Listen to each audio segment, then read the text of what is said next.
Well, hello everyone, and welcome to the 2021 State of the University. You know, we didn't expect a giant crowd today, but I'm glad that you're here, and I hope I can tell you about a few things that you haven't heard of yet or haven't heard of before, so that you can be excited about what's going on at the university. But before we get to the year in review and the video, I want to just tell you that at the end of the video, we're going to be honoring Nada Shabut, one of our faculty members here, with the Presidential Citation on stage. She was the recipient of the Kuwait Prize in Arts and Literature, otherwise known as the Arab Nobel Prize. So please stay with us when the video's over. It's not like you grab your popcorn cup and you run to the back of the entrance. This will be live streamed right now, so hello everybody who's watching, and the video will be available throughout the year. So let's get going. So maybe to set the stage a little bit for you, last year was a really challenging year. I think you all knew that. Everybody worked extra hard. COVID was amongst us. We had some real significant issues. We had remote classes, we had a severe winter storm, and we had the difficulties of trying to work remotely. You know, this was made even more difficult because we couldn't network and enjoy the support of our Mean Green family. We saw financially distressed students struggling with remote education and isolation, but thanks to you, our faculty and staff, they received incredible support. So I'm going to call out for a big round of applause to everybody who made it happen.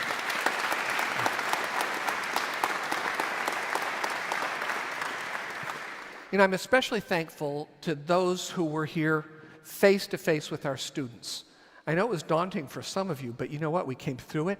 We came through it in good health, and you really helped to make their academic progress by teaching them critically needed classes and experiential classes that were incredibly important for their graduation and their progression. I'd also like to thank those who worked hard to keep our buildings open, our classrooms and residence halls clean, and for those who had to be here for business continuity purposes. You all made a huge difference. There aren't enough thank yous to go around, but these are really important activities, and by pulling together as a team, you made it happen. Finally, I want to thank the leadership teams that worked overtime, weighing each decision we had to make to keep our campus safe and to support our students' success. There were many, many hours spent conferring and trying to find exactly the right path that kept us safe, but kept us making progress.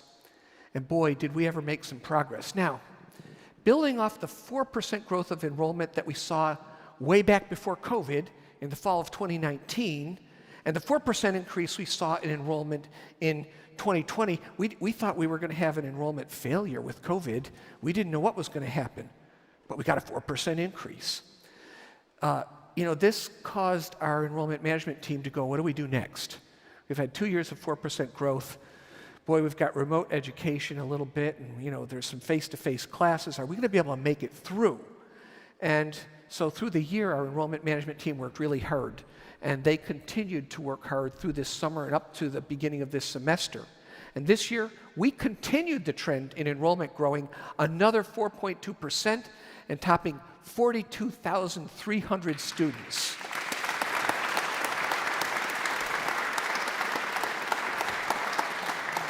I got to tell you, it wasn't easy, but when you look at the stats around the state and around the country where enrollments crashed in many places, y'all did great, and it's because of our Mean Green family that we can be so proud of our accomplishments, because you all made this happen by showing your fighting spirit and your desire to meet our mission for our students.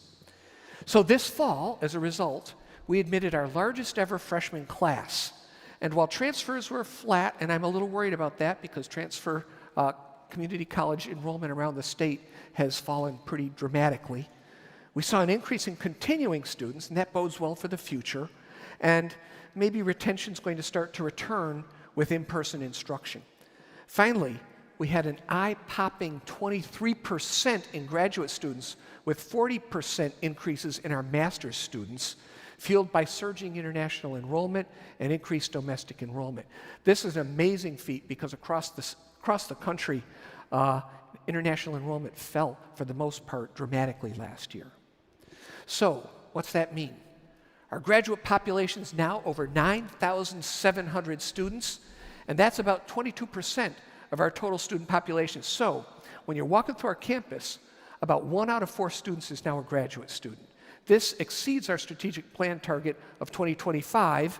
So remember, we set that in 2020. It's now 2021. Our target for 5 years from now was 8,639 graduate students. Don't ask me how they got such a fine-grained number, Jason. But anyhow, we blew that number away this year. And that's part of the maturation of our Tier 1 institution. It represents a major move forward for us.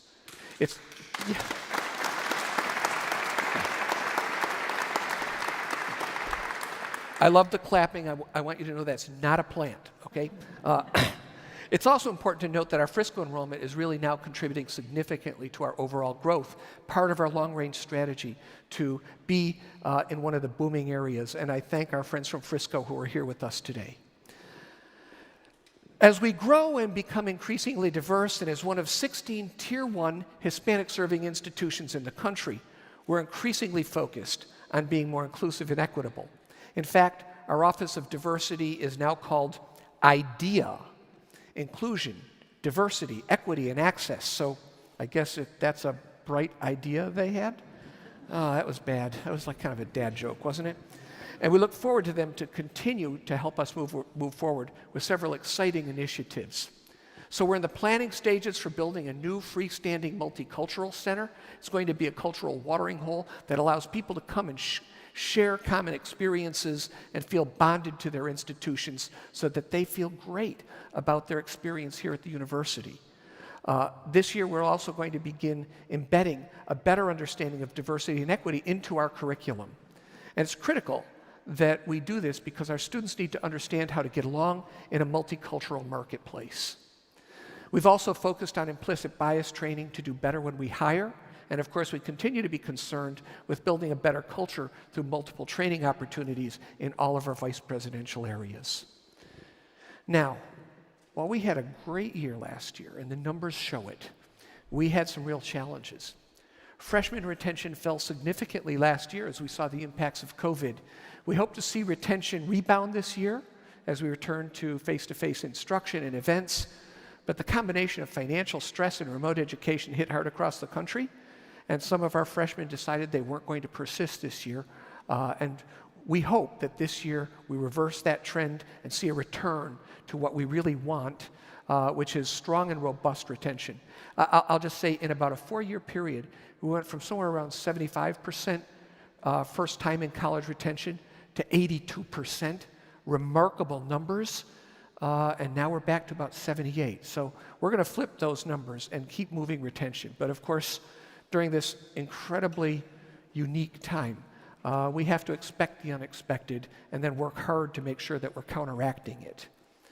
You know, it's kind of clear to me that there are a lot of factors that are at play that have never before actually impacted higher education.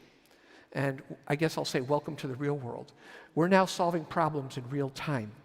So we're seeing large drops in enrollment across the state in community colleges. We know that that could impact us. We hope that returning to face-to-face instruction will reverse the pandemic, but we can't sit back and go, so this ought to fix us. We have to redouble our efforts to engage our students and to keep them involved and to make sure that they stick with us and that they continue to make progress and graduate. You know, 2 years of remote education in high school hasn't exactly helped us either. A large number of students who are in our entering class don't come in with the same kind of college qualifications that they used to have. They've kind of missed out on a couple of years, and this is pretty tough. That's going to mean we're going to have to give them significant support. So we're concerned that the trend in declining college readiness is going to continue into the future. And in order to combat that, we've added staff to our math labs and writing centers, and we'll continue to do so and offer sections that will support their progress so that they can be leveled and ready to persist and be successful in a college environment. We also have to continue to expand resources so that our students can be successful and we can support workforce growth and economic development for the state. We've got an incredibly hot job market. Everybody here has heard we're not hiring fast enough. We can't get enough people in the door.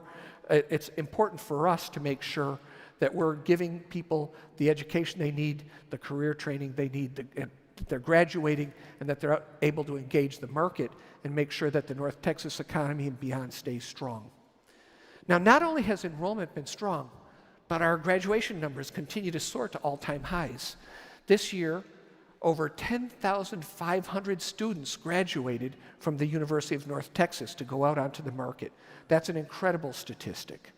The average time to graduation held steady at about 4.8 years, and about 42% of our students graduated in 4 years, and 58% of our students graduated in 6 years.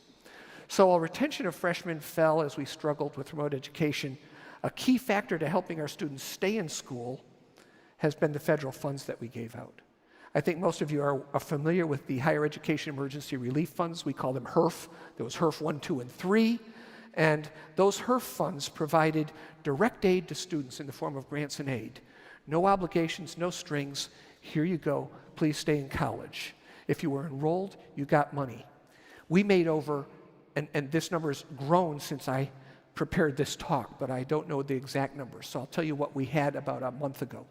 We made over 60,000 awards for a total of $70 million of grants and aid to date. We also took some money out of the institutional pot and gave $8 million more of HERF institutional funds to help students who had large unpaid balances stay in college. So this year, we're providing an additional $35 million in grants in aid to continue our support of students to keep them moving forward. And that program will officially end sometime this spring unless there's another federal government tranche of funds. So one of the things is that's great news that we've been able to give out this much money to help our students. Sometimes I worry what happens when you pull the plug. Now, strong enrollment and $27 million more in formula funding due to enrollment growth has helped us stabilize our budget. We thank the legislature for that. They really decided to fund and expand the formula because of the growth around the state, so we didn't just have to fight over smaller pieces of the pie. Because of this, we're going to offer a 2% merit pool and an additional 1% equity pool to help us meet market demands for a total 3% merit and equity pool this year. I think that'll come as good news to many of you. Now, in addition, we continue to make market adjustments, and we've already done that earlier this year. We made a number of them to try to get people closer up to a living wage. But we're committed to providing our faculty and staff more competitive salaries, especially in this really red-hot job market. As an added bonus, I'm giving vice presidents the flexibility to give more star performer days off this year to reward hardworking staff members who have been burning the candle at both ends. We're also going to prioritize spending to support enrollment growth and student success. You can't grow 40% of master's students and 23% year over year without having to invest significantly to make sure our students have a great experience. So we've stabilized the academic affairs budget, and with the return of students to our residence halls and dining, our student affairs budget is now on solid ground. Thank you. We've invested in student affairs to build engagement, to bring back university events, and to help retention.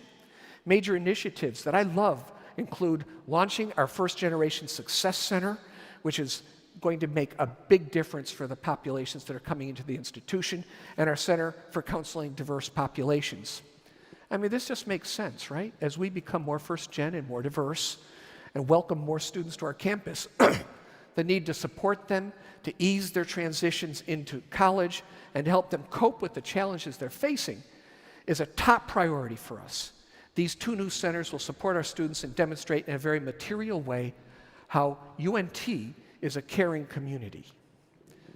You know, I'm particularly excited about the prospect of supporting our students in augmenting best practices with research to better understand the mental health challenges of diverse populations. In fact, I think the Center for Counseling Diverse Populations could become a nationally prominent model for other major schools to adopt.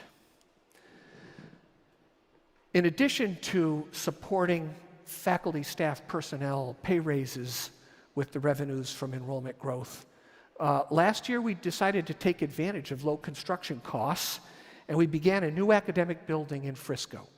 This building's going to be important to us in our continued presence there as we expand. It's going to be a great way to integrate the activities of the corporate, private, and public sectors and educational sectors. And we did it while locking in very favorable rates on our new multicultural center. So we got a twofer, a Frisco building and a multicultural center that are coming, that will be on this campus. To support our educational enterprise, we're also building a new, in the building stage of a new College of Visual Arts and Design annex to replace our Oak Street facilities. Now, our new Frisco campus building is going to be complete in spring of 2023, and I look forward to seeing all of you at the opening. I think it's going to be super exciting. And the new Multicultural Center should be ready for the fall of 2023. Another exciting opening opportunity that we'll have. We're also going to update our campus master plan this year to make sure that we're taking into account the changes of remote work, of how we educate our students, and our growth, and plan for many years into the future. Let's turn to research. Research funding was steady from the previous year, with total research funding at about $85 million. That maybe not be too hard to understand in a year when we had, at times, limited access to our laboratories, so spending wasn't rolling at the same rate that it was now. Texas NRUF expenditures increased modestly to about $20 million. You know, I'm just going to say, as we move into this year, we need to make research funding a point of emphasis so that we can ultimately gain NRUF status and continue to move up in Tier 1. So we're going to be looking hard at how we fund research and the programs that we need to continue to move up and to gain the kind of status that we believe a major research university should have. Now, what will that mean? We're going to have more research facilities.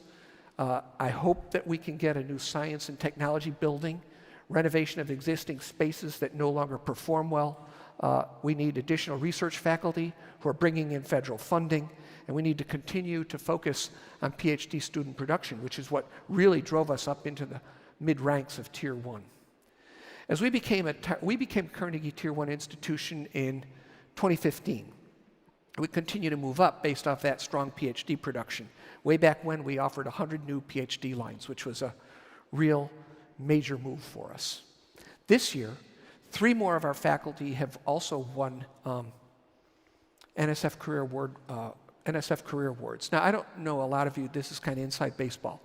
An NSF Career Award picks out a young investigator who's a hot shot, who's really going places fast, and gives them a special award to enhance their careers. Having 3 of them is great, but you should know we have a total of 8 of them on our campus right now, and that's really good numbers for us. These are promising research faculty who we need to keep rolling. Of course, we also have 3 National Academy members on campus, so we're doing pretty well with personnel, but we can always do better. Because right now we have a critical shortage of research space.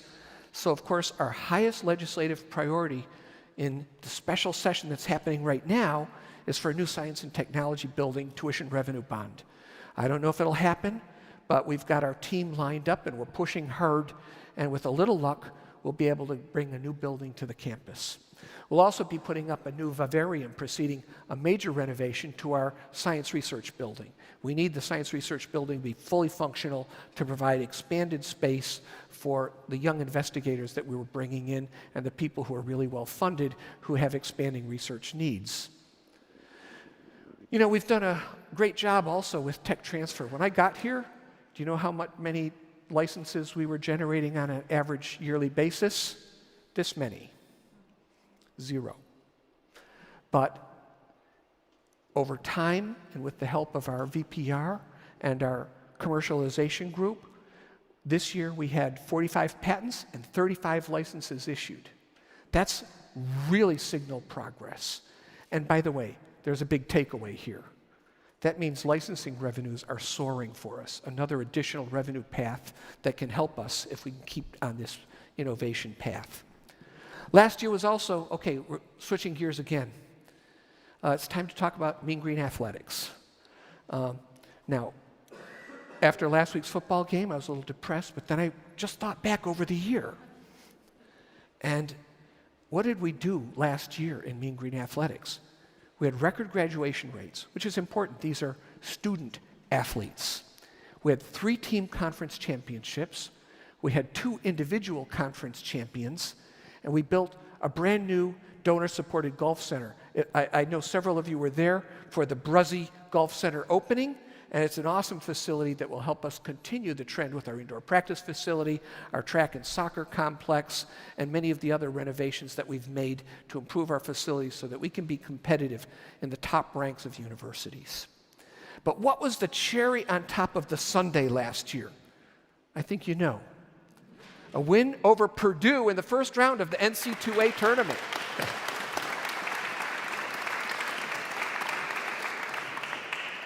You know, the media attention we received on this was incredible, and it's helped to promote our UNT brand nationally. We call it earned media, and boy, it was worth millions, okay? So we were really, really happy to get the win. I was there.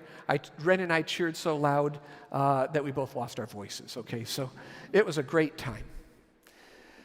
You know, one of the things that we're trying to do as a university is not just stay in our ivory tower. We're trying to move out into the community. And we've worked really hard over the past few years to engage our corporate partners. This past year, we saw a flurry of new partners join the UNT family and come into the fold via our online programs and their success with those programs. We've developed completion degrees. We're building custom programs for companies that need training. We brought in new business from national and international firms like American Airlines, Liberty Mutual, JP Morgan Chase, the PGA of America, Toyota, and we're even now working with the Choctaw Nation. And we'll continue to do this because it's important that we establish these kinds of vital links because we want to be great partners, but we also want our students to get great jobs. One of our preferred partners is actually Google. You know, they have certificate programs that lead to a variety of different training and career opportunities. They have joined with us through our Coursera BAAS degree, and we now will accept certificate programs into our BAAS degree and help these students graduate with the degree when they're trying to further themselves. Google loves this idea. It's the first at-scale partner of this type that they've had, and they're now giving us incredible free PR because we're integrating their certificate and tech training programs into this degree program.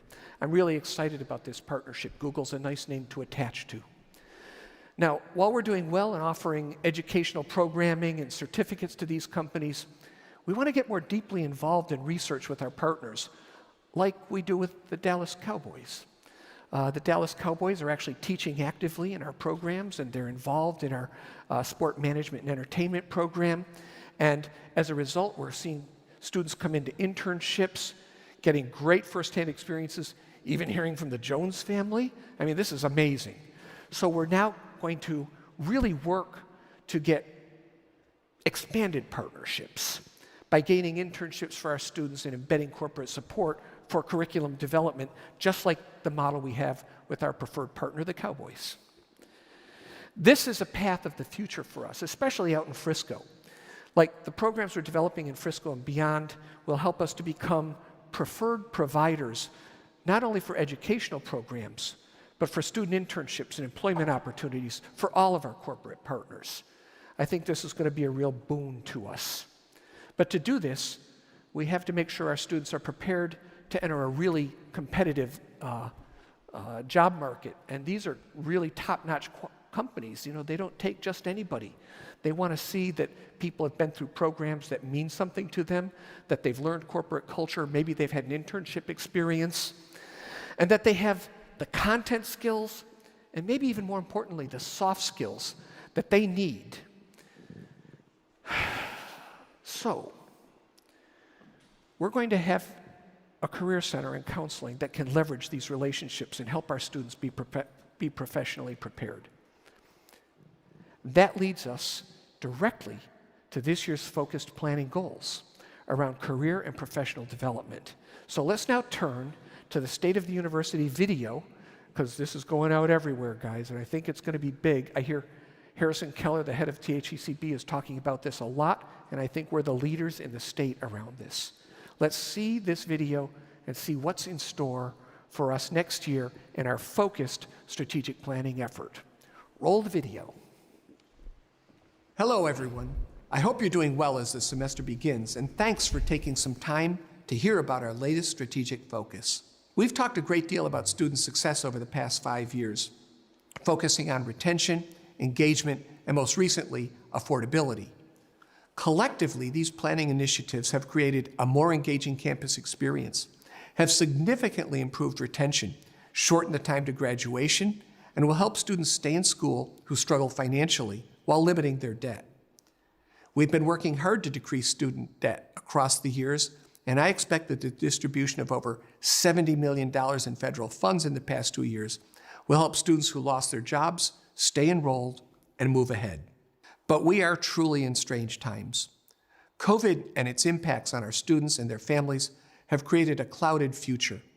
Changes in wages for service workers and labor shortages in nearly every sector have also created opportunities for many college-age students to go back to work and earn a decent living.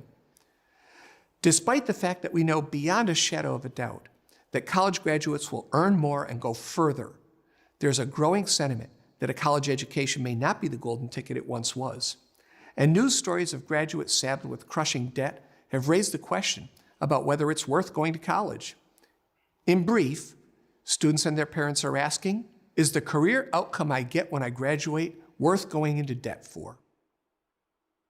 Quite simply, we have to do better than we have in the past at educating our students on how they develop as professionals. We need to move from a passive system of career preparation to an active and engaging systemic approach. In addition to making our case to the public, several other overarching factors are driving the need to focus on how our students develop as professionals. First, as the demographics of Texas change, we're going to be serving more first-generation students. Many incoming students won't have the strong understanding of the job market and career choices that they should have, and they may have had little exposure to professional development as they enter college. The launch of our First Generation Success Center is a notable effort to ease students' transitions into college, and early returns suggest it's working well already. We also know that work is being disrupted and jobs are changing rapidly due to robotics, AI, and other factors that drive increasing job turnover. The upshot of this is that our students will have varied professional experiences over their lifetime. Finally, Gen Z students increasingly see themselves having multiple careers. They want multiple pathways and maybe to be entrepreneurs. Collectively, these trends call on us to do better at preparing our students, not only for the first job out of college, but we need to help them gain the critical skills they'll have to thrive in multiple careers and career transitions. To improve our strategic career development at UNT, we propose a comprehensive series of initiatives to help our students gain the skills they need for choosing and developing their career paths and to be able to market themselves effectively. It's our 4-year goal to have every graduating student be exposed to the relevant skills they need. Every student should get a chance to explore career options, understand the marketplace, know how to write a good resume and a cover letter, how to interview, how to sell marketable skills, and how to negotiate a salary. Students also need to understand how to network through formal and informal means, and how to use that network to help them choose a career path and gain connections in their field. Of course, practical experience and exposure to careers through externships, internships, research, volunteer work, student organizations, and other similar activities will greatly enhance our students' entry into the job market. When we talk to employers, they universally say that in addition to job-specific skills, they want their employees to have a suite of soft skills, including great communication, teamwork, cognitive skills, information literacy, and an understanding of professional ethics. As our graduates seek positions, they also need to know how to distinguish and differentiate their experiences and skills from others and sell that to an employer by developing their own personal brand. Finally, in an increasingly diverse society, we need our students to embrace and support diversity and inclusion in the workplace. Our students can experience the benefits of multicultural engagement through activities we provide as a Hispanic-serving and minority-serving Tier 1 institution with a large international population. We don't anticipate that all these skills will be mastered by every student in year one, but we do expect that they'll develop the skills they need as they move through their degree, with periodic checkpoints with career advisors to give them feedback. Well, for example, we hope that every first-year student will participate in career exploration, learn how to write a resume, and understand how their curriculum gives them marketable skills. As they move closer to graduation, they may also do an internship, learn how to write their cover letter, how to network, develop their brand, and do a job search. So what's the first step for our students? With a focus on meeting the needs of incoming freshmen, beginning in fall 22, we're going to ask every student to participate in a first-year seminar that will expose them to a variety of skills and help them chart their career path. After we surveyed the colleges, we found that some had really well-developed embedded professional resources and thoughtful first-year professional development classes, while others had few offerings at the college level due to limited resources. For those colleges with highly developed programs, we simply want to encourage them to make sure that all their freshmen can participate in a first-year seminar that covers the basics. Recognizing that some colleges don't have the resources to offer every freshman major such a class, we're developing a zero-credit online class that will be available fall 22. This course will expose students to a variety of professional skills, and they'll get feedback on career paths, resume writing, and understanding how their core classes give them marketable skills, the soft skills employers are looking for. Career exploration will be done at orientation using a resource called My Plan. After completing My Plan, students will have group discussions so that they'll better understand career opportunities and learn the skills and resources they need to develop their career path. Later in the year, students will attend a group session to reflect on the marketable skills they've learned in their core classes so that they can communicate those to future employers. They'll also get one-on-one feedback from their college career advisors to continuously improve their resumes. Each student will receive transcript credit for passing the first-year seminar by documenting basic proficiency in these 3 tasks: understanding career exploration resources, communicating marketable skills, and writing a resume. While we don't expect this class to be a panacea, it's a start that we can build on year after year as students move through their majors and checkpoints to hone their skills. In the past, we've had siloed career resources and experiences for our students offered independently from student affairs and academic affairs. A career survey sent to current students revealed that most of them were unaware of the career resources we offered and didn't access them. To create a better experience for our students, we're combining our siloed resources into a single integrated unit under new leadership to better engage our colleges. This new team will actively reach out to our students and assure that they will get the support and resources they need when they need them. Now, to ensure that students get personal feedback to develop the skills they need to be successful, we're going to be adding career coaches in the colleges for a total of 30 across our campus. We've seen embedded career coaches work really well in the G. Britt Ryan College of Business, for example. These coaches will be able to deeply understand the various career paths in their units, provide one-on-one and group coaching for our students, help faculty add relevant career and professional development into the curricula, and help match students to internships or other professional experiences, and ultimately help them get placed into positions. Now, this is going to require a significant financial investment from student affairs, academic affairs, and the president's office. This newly developed comprehensive approach should improve the service gaps we identified during our career town halls and help nurture our students' professional development.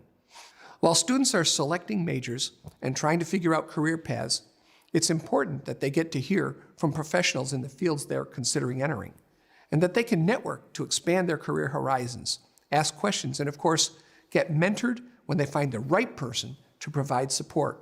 We'll be taking our current Mean Green Mentors program, developed jointly by our Alumni Association and the Career Center, and expand it to develop a major mentoring and networking site using LinkedIn.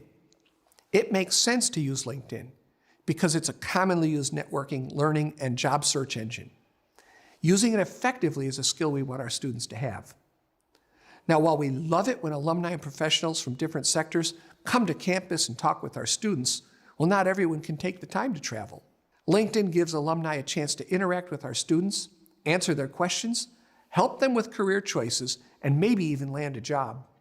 Plus, we hope to see that this engages more of our 300,000 plus alumni to build stronger affiliations with UNT. I hope all of you will sign up as part of the Mean Green Mentors program by following this link to help personally get involved with our students' success. After conducting a career listening tour of all the colleges, one of the most frequently addressed items was how many unpaid internships students had or were going to have to take to meet the needs of their chosen profession. Student teaching, healthcare internships, nonprofit internships, media internships, and many internships with public and governmental entities are examples of unpaid internships our students participate in to further their career goals. The challenge of this is that in many cases, students who are paying their way through college by working have to give up their jobs to meet program or degree requirements, which increases their debt. We currently have a pilot internship scholarship program through the Career Center that we'd like to expand. While we don't have the resources to support all the students who are enrolled in unpaid internships, we would like to address those with the most financial need by providing them with modest support. We want to raise $300,000 this year so we can offer 300 students $1,000 scholarships each for unpaid internships. Now, while this doesn't meet the full need they have, it's a start that can help get our students to persist and improve their professional success. To do this, I'm asking our alumni and donors to make $1,000 or greater gifts to support internships this year. Now, we're going to mount a major campaign to help raise these funds from alumni and the private sector.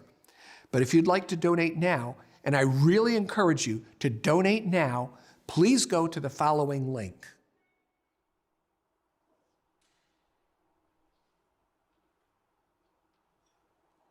Our final initiative is a challenging long-term career initiative. Now let me set the stage.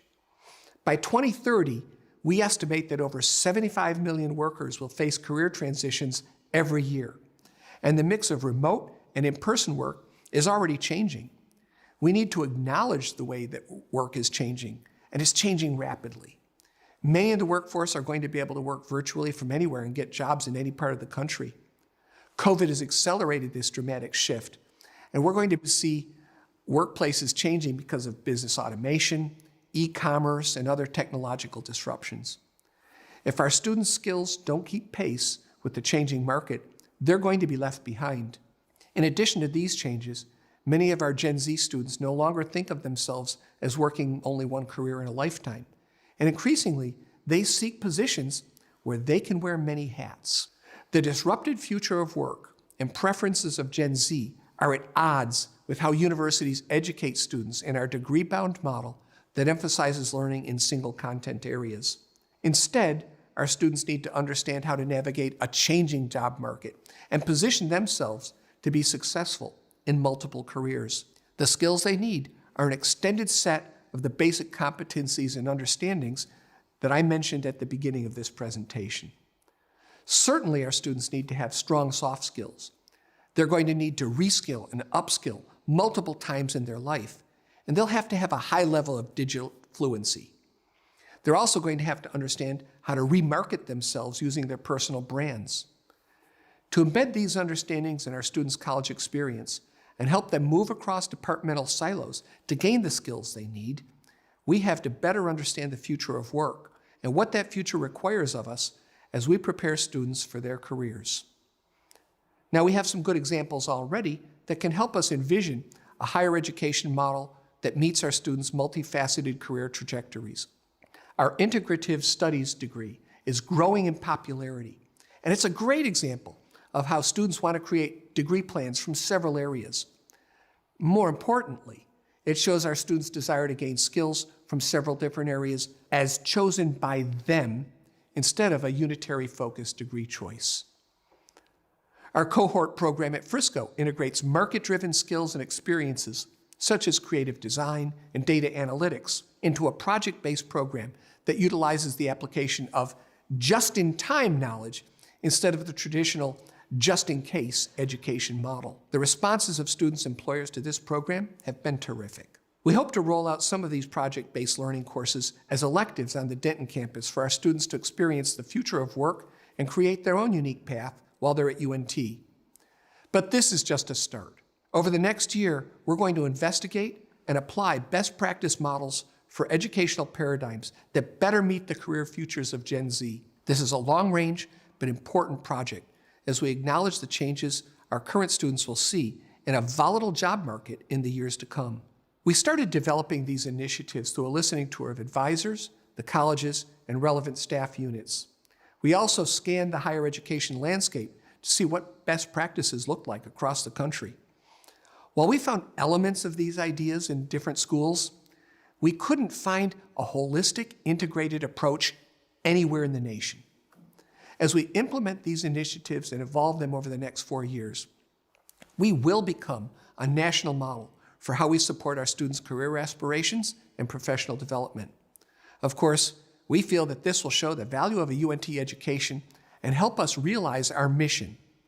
At the University of North Texas, our caring and creative community empowers our students to thrive in a rapidly changing world. This is an exciting time to be at UNT, and I ask all of you to please help make this vision a reality and continue our growth as an innovative, next-generation institution.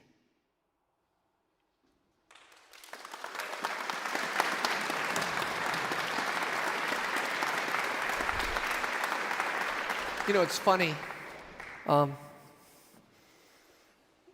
30, 40 or more years ago, when I began my college professional career as an assistant professor, the buzzword was, well, we don't train people for jobs. We train them for life by giving them an education. And you know what? We still do that. We do it really well. But how many parents or how many of those same faculty members who might have told me that way back when hope their kids would go to college and not get a job? Anybody? It's like, get off my payroll. Get on their payroll. Let's see where we can go with this. And so this effort that we're mounting right now, I think is fundamentally important. And I think it's a bit of a paradigm shift.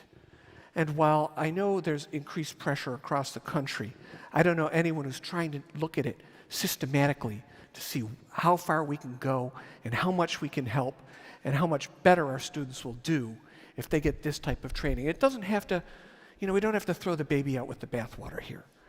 We're still going to provide an incredible education. We're still going to give them all those major competencies that they're looking for, but just a little tweak here and there. And I think the students at UNT are going to come out incredibly well prepared. By the way, I was watching the audience when the QR codes went up.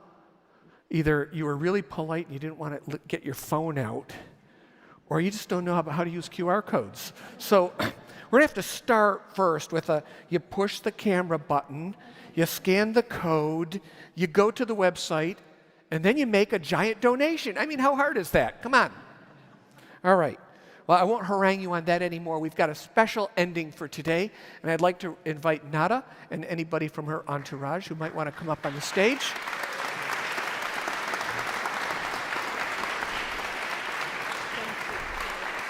My pleasure. And who is this? This is my nephew. Nada and her nephew. It's too bad he's so short. Anyhow. He's a soccer player. A soccer player. Okay, all right. Professional in Spain. Well, look, why don't you relax here while Nada and I come over and stand by this lovely draped picture, and let me get my cheat sheet, because Nada's done so much that it's actually kind of hard for me to remember all of it. I first met Nada a few years back when we awarded her the Wings of Eagle Award, because we knew she was going places. Now, what most of you don't know is that Nada's specialty is in Arab art. Not just art from one area or one era, but particularly interested in modernism and Arab art.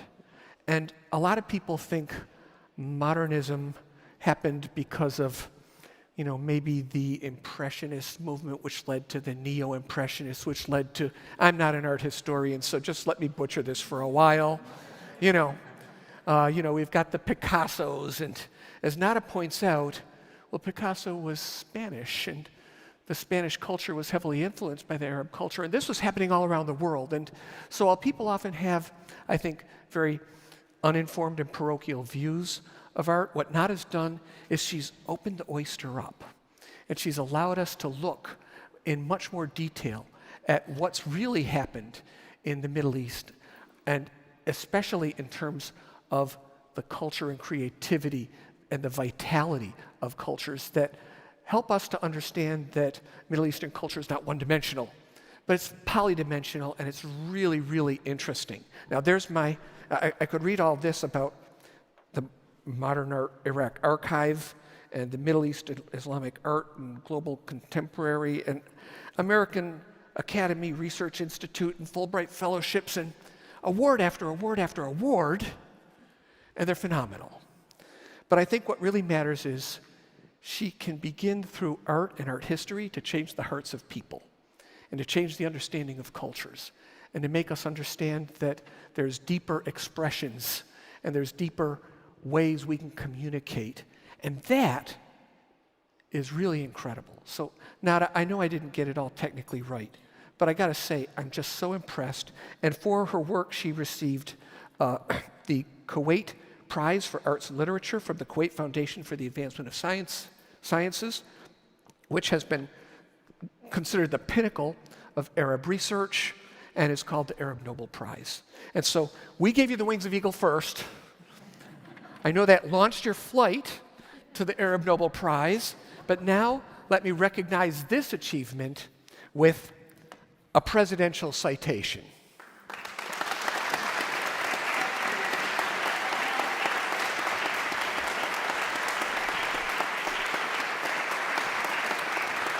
And I won't make you carry this. You can set it back here and enjoy. But I just wish we were a little more comfortable with face-to-face and receptions with everybody eating and drinking. We're going to have one, and we'll have to give you a makeup call on that one, okay? But everybody, please, once again, join me in a giant round of applause for an incredible achievement. Thank you so much, Nada.